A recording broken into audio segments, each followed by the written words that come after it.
ఇప్పుడు మన ఇంట్లో ఎవరిదైనా పెళ్ళి అనుకోండి, మ్యారేజ్ అనుకోండి, ఏదో మా బంధువుల దగ్గరికి వెళ్తాం పత్రికలు తీసుకొని, అయ్యా మా పాపది పెళ్ళి, మా బాబుది పెళ్ళి, రండి భోజనాలు చేయండి, ఆశీర్వదించిపోండి అని వాళ్ళని పిలుస్తాం. కొంచెం లేట్ అయిందనుకోండి, భోజనం తినిపోమ్మంటారు. ఇంకొంచెం లేట్ అయిందనుకోండి, పడుకోండి రేపు పొద్దున ఎదురు కానీ అని చెప్తారు.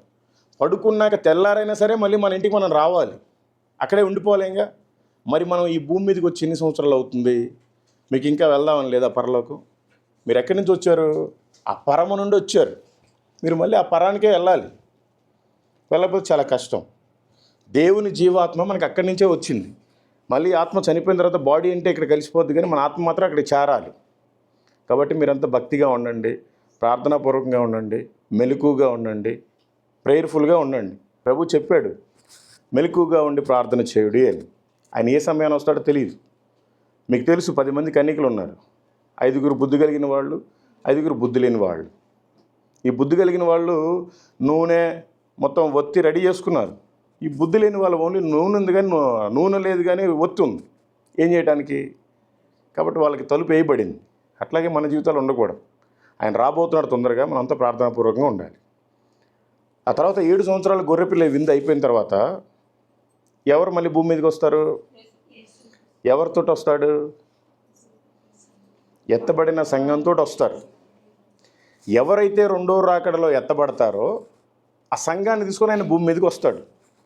1000 సంవత్సరాలు పరిపాలిస్తాడు ఈ భూమిని. మీకు తెలుసా? ఐడియా ఉందా? యేసుప్రభు వారు ఇప్పుడు మనకి కేసీఆర్, ఈ రేవంత్ రెడ్డి, ఈ చంద్రబాబు నాయుడు, జగన్మోహన్ రెడ్డి, మోడీ లాగే 1000 సంవత్సరాలు పరిపాలిస్తారు భూమి మొత్తాన్ని. మనకి హైదరాబాదు, విజయవాడ, అమరావతి మన క్యాపిటల్ ఢిల్లీనో కాదు, మనకంతా యెరూషలేమే క్యాపిటల్.